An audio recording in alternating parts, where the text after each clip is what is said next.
News 18 India.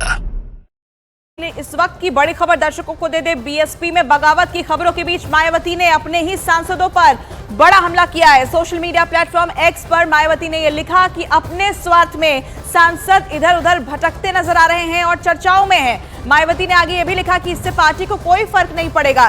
तो मायावती की प्रतिक्रिया भी सामने आ चुकी है। इसमें उन्होंने किसी का नाम तो नहीं लिया, लेकिन यहाँ ये लिखा कि बीएसपी के लिए पार्टी हित सर्वोपरि है। और ऐसे में ये जो क्षेत्र की जनता की बात होती है, ये सांसदों को, ये नेताओं को खुद जांचना पड़ेगा कि क्या उन्होंने सही तरीके से काम किया है, क्या पार्टी और मूवमेंट के हित में वो जो दिशा निर्देश दिए जा रहे थे उसका पालन किया है।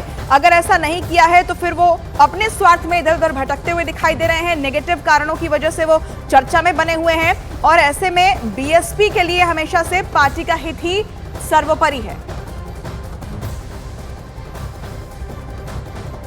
और अब एक बहुत बड़ी खबर जो बीएसपी के खेमे से निकलकर सामने आ रही है। लोकसभा चुनाव में उत्तर प्रदेश में सबसे बड़ा झटका बहुजन समाज पार्टी को ही लगता हुआ दिखाई दे रहा है, जिनके 10 में से 9 सांसद पार्टी से अपना अलग रास्ता अख्तियार कर सकते हैं। सूत्रों के हवाले से खबर यह है कि 4 सांसद भारतीय जनता पार्टी के संपर्क में हैं, 2 कांग्रेस के संपर्क में है, जबकि 2 समाजवादी पार्टी के संपर्क में इस वक्त है। बीएसपी सांसद अफजल अंसारी को पहले ही सपा ने अपना उम्मीदवार घोषित कर दिया है। बिजनौर से बीएसपी सांसद मलूक नागर, लालगंज सांसद संगीता आजाद बीजेपी के संपर्क में है। श्रावस्ती से बीएसपी सांसद राम शिरोमणि वर्मा बीजेपी के बड़े नेताओं से मिल चुके हैं और अंबेडकर नगर सांसद रितेश पांडे के विधिवत आज बसपा से उन्होंने इस्तीफा दे दिया है। बीजेपी ज्वाइन करने की संभावना है।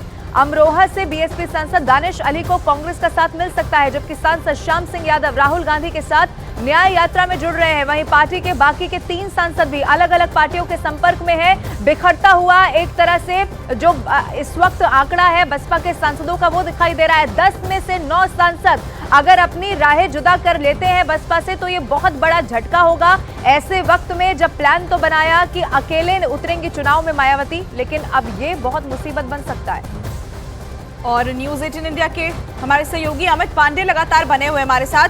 अमित, प्रतिक्रिया भी सामने आई मायावती के लिए। मायावती की किसी का नाम नहीं लिया उन्होंने, लेकिन प्रतिक्रिया दे दी कि हमारे लिए पार्टी का हित ही सर्वोपरि है।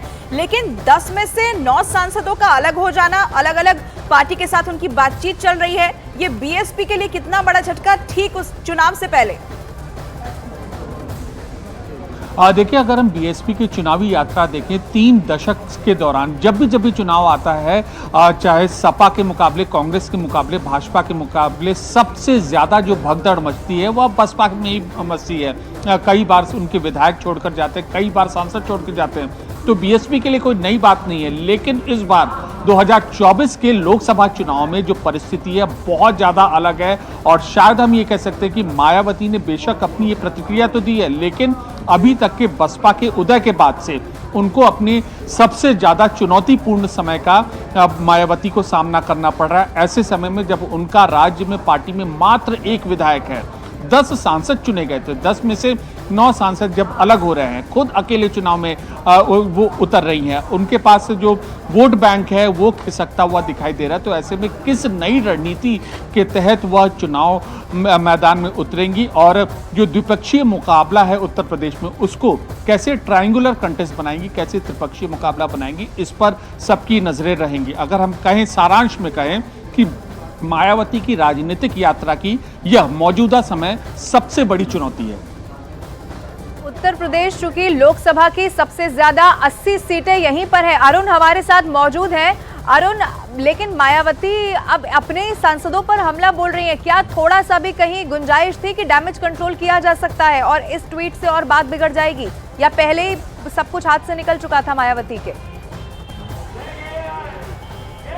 देखिए, जिन सांसदों का जिक्र आप कर रहे हैं, जो सांसद पार्टी छोड़ के जा रहे हैं, वो काफी अरसे से लोकसभा के सांसद हैं और मायावती ने काफी अरसे से उनको किनारे कर दिया था और उन सांसदों का भी पार्टी से मोह भंग हो गया। जहां तक बहुजन समाज पार्टी की बात है, मायावती का जो वोटर है वो चेहरे देख के वोट नहीं देखता, वो मायावती और उनका जो चुनाव चिन्ह हाथी वो देख के वोट देता। तो मायावती को बहुत ज्यादा फर्क नहीं पड़ता कि कौन सा सांसद पार्टी छोड़ के चला गया। हाँ, इतना जरूर है कि मायावती की जो नीतियां हैं अपने सांसदों को लेकर, अपने कार्यकर्ताओं को लेकर, अपने नेताओं को लेकर। उनकी वजह से लगातार जो उनका वोट बैंक है वो खिसकता चला जा रहा है। एक समय था उत्तर प्रदेश में मायावती ने 207 सीटों के साथ सरकार बनाई थी, कई बार उत्तर प्रदेश की मुख्यमंत्री बनी, लेकिन पिछले कुछ सालों में अगर आप देखिए वो जनता से कटी हैं। वो पब्लिक रैलियां नहीं ज़्यादा करती हैं, रोड शो नहीं करती, लोगों के सुख दुख में नहीं जाती, लोगों से बातचीत ज़्यादा नहीं करती हैं।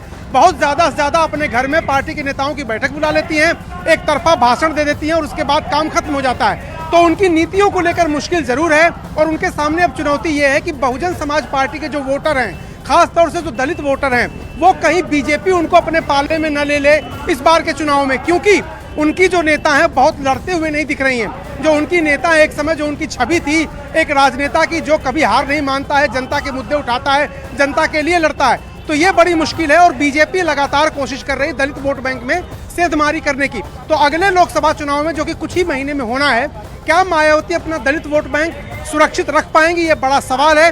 क्योंकि अब जो वोटर है वो पार्टी देखता है, मायावती का चेहरा देखेगा, हाथी चुनाव चिन्ह देखेगा, लेकिन वो जिताऊ कैंडिडेट को भी कई बार वोट देना चाहता है। और यही वजह है कि बीएसपी के सामने अपना वोट बैंक साधे रखने की बड़ी चुनौती। बिल्कुल अरुण, हम आपके पास लौटेंगे। इस वक्त हमारे सहयोगी अमित सिंह भी बने हुए हैं, उनका रुख कर लेते हैं। अमित, यहाँ पर देख रहे हैं बिखराव की स्थिति दिखाई दे रही है बीएसपी के अंदर, अलग अलग पार्टियों के साथ बातचीत चल रही है। कांग्रेस के साथ किन की बातचीत चल रही है, क्या जानकारी मिल पाई है, कितने सांसद वहां जुड़ सकते हैं?